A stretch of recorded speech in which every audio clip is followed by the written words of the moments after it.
So dito sa video natin ay nga, dahil nga hindi nga tayo makapag-tiksay fishing dito sa probinsya namin dahil alanganin din kasi yung panahon minsan sa umaga maulan, tapos sa hapon ay maulan din. Yan, kaya hindi mo tayo makapag-tiksay. So dito sa video na to ay share ko lang sa inyo itong aking marble gun.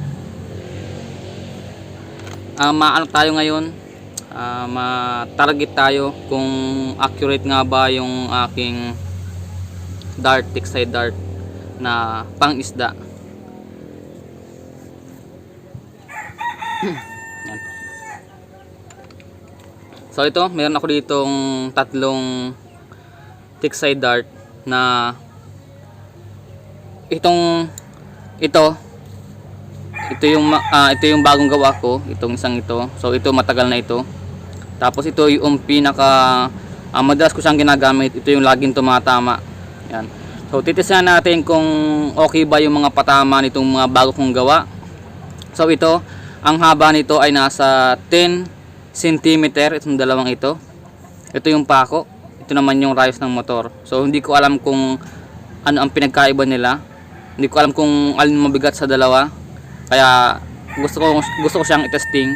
Then ito naman, rayos din to ng motor. Yung nga lang ay mas mahaba ito. So ito naman ay 12 cm. So ayan. Tapos dito meron tayong target. So ayan, kung makita niyo no. Yan, kung makita niyo yan. Yan yung ating target. So simula dito sa pwesto natin ay merong 30 feet. 30 feet yung layo niya. So simulan natin. So 5 spray lang yung ating i-spray dito.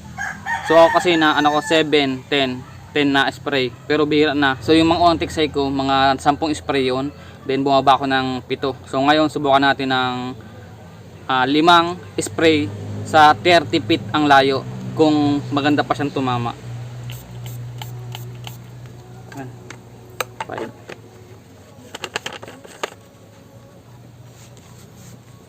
Then ang tatargetin natin ay yung nasa kaliwa.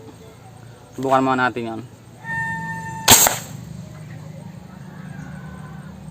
Sumataas pa.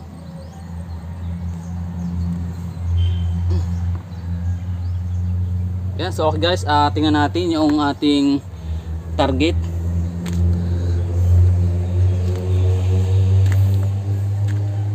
So ayan, ito yung target natin, no. So yung sipat ko ay nasa gitna.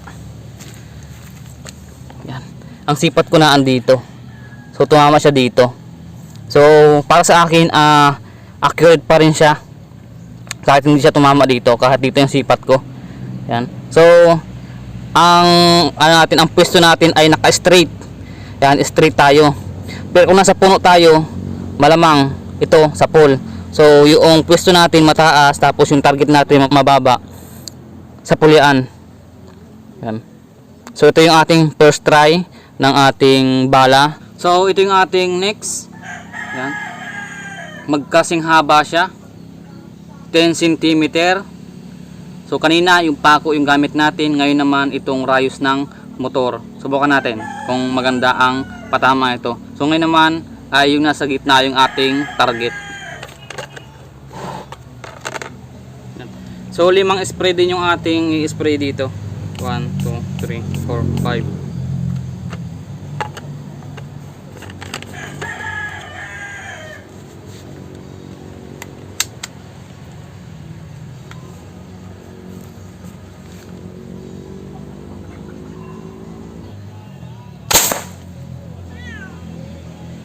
Baba.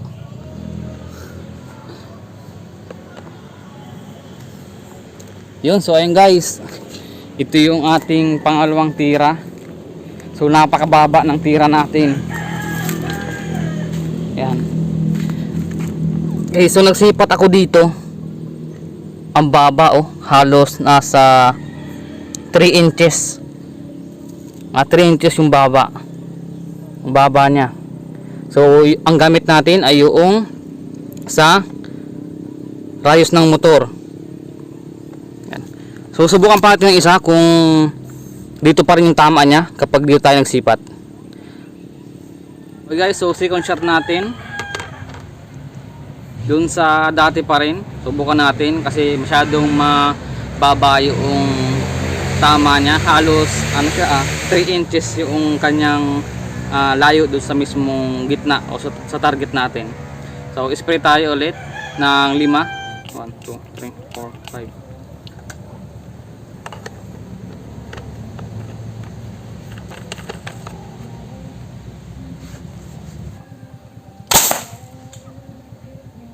Yun, ganda yung patama. Yun, okay guys, maganda yung patama natin, no?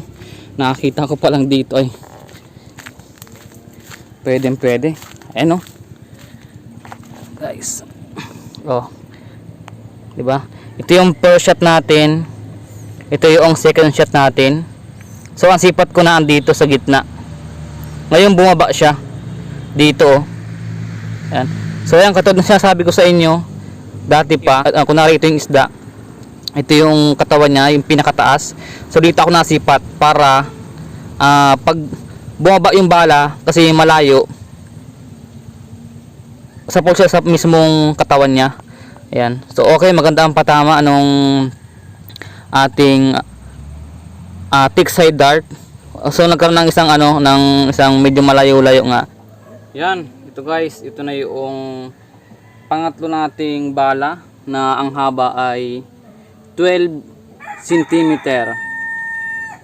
So mahaba siya, wala pa siyang pabigat o wala siyang malaki dito. Yan. Mahaba lang siya. So subukan natin kung maganda ang patama nito. 1, 2, 3, 4, 5. Sana maganda patama nito.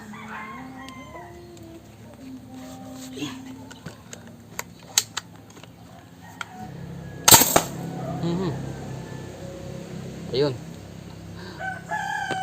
Malayo. Yan, so ayan guys. Alayo ng tama. Hindi ko alam kung anong nangyari. Ayan, no? Napakalayo ng tama. So dito tayo nagsipat, dito pumunta yung bala natin. So ilang inches yan, na halos nasa 5 inches ang haba, 5 inches ang layo. So malayo talaga. So next time ulit tayo, subukan pa natin ng isa kung dito ulit ang tama niya, dito sa parting ito. Ang sipat natin dati lang dito.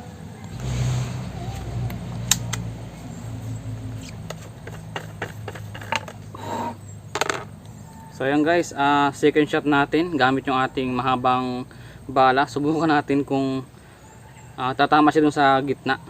1, 2, 3, 4, 5. 5 spray. Masyado kasi mabigat yung bala. Hindi ko lang sure kung ganun pa rin yung patama niya. So ayan, sana maganda ang patama ngayon. So subukan natin ulit. Yun. So ayan guys, yung ating second shot. Yan.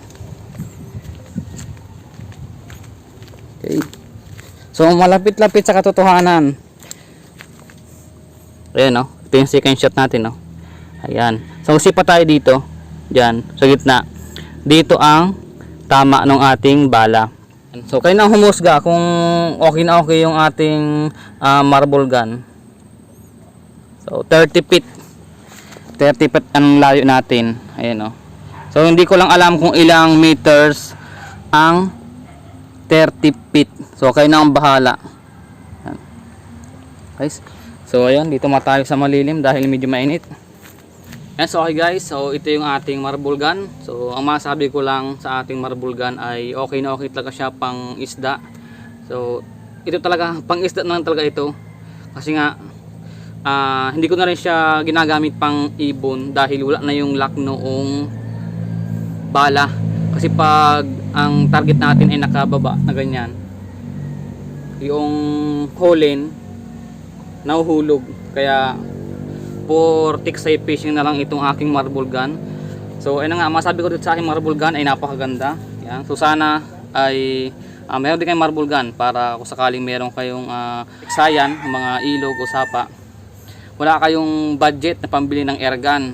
So gumawa kayo ng ganito, pwede na, makakahuli na tayo ng isda. Katulad ko, wala akong budget na pambili ng air gun, wala talaga, kaya ito binuo ko siya, ginawa ko siya, talagang inayos ko, pinaganda ko para okay siyang tumama. Ako kasi gusto ko talaga ang patama ng mga tick-side dart ay magandang tumama, kaya talaga nag-isip ako, talagang subok lang ng subok hanggang sa maganda yung patama ng ating marble gun o kaya naman ng ating tick-side dart sa mga bala natin na ginagawa. So ayan, wala yung isa. So na ilagay ito. Ayan. So 10 cm okay yung tama. Nakita nyo naman. Tapos yung 12 cm ay okay din yung patama. Naiba din siya ng direksyon. Katulad nitong isa din pala, nag-iba din ng direksyon kasi medyo mababa. Pero okay naman yun dahil mababa lang naman yung target, hindi siya nagpunta sa kaliwa o nagkanan. So tayo na lang ang mag-a-adjust kung malayo o malapit yung ating target. So ganun lang. Ako kasi kapag malayo na yung target, katulad ng sabi ko sa inyo, kunwari ito yung tilapia, ito yung pinaka-katawan niya, ayan. So nasipat ako dito para pag malayo na, bumaba man yung bala, kasapulan siya sa mismong katawan. So tingin ko yung mga isda pala na binabaril ko nung mga nakaraan, mas malayo pa pala sa 30 feet yun. Kasi dito na nakita ko dito yung 30 feet, medyo malapit. May target kasi ako dun sa may kuprahan sa dati ating pinipistuhan na mas malayo pa dito. Hindi ko alam kung ilang feet yun, pero 50 feet siguro, mga ganun ang layo niya. Tinamaan ko siya. So ang sipat ko na talaga halos yan, taas na taas talaga siya.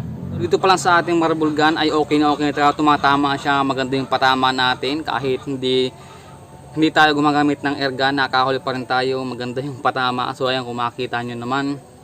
So, pero syempre pangarap ko na magkaroon ng sariling air gun.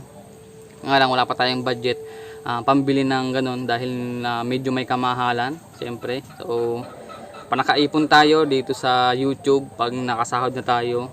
So mag-iipon tayo pambili nun para makadayo na rin tayo dahil ito nga ay bawal nga ito dito sa probinsya namin. So patagulan tayo na mamaril at hindi tayo na mamaril sa tabing kalsada. So bihirang-bihira lang kasi baka tayo mahuli ng pulis o madaan tayo ng pulis o kulong tayo. May tropa din kasi ako na sa ibang lugar. So maganda yung spot niya dahil may mga bangus, tapos may mga ibang isdang dagat. Iniimbita niya tayo doon. Ang problema ko nga ay wala tayong air gun. So ito lang yung gamit ko. Makahuli tayo kapag nagpunta tayo doon. Medyo malayo kasi.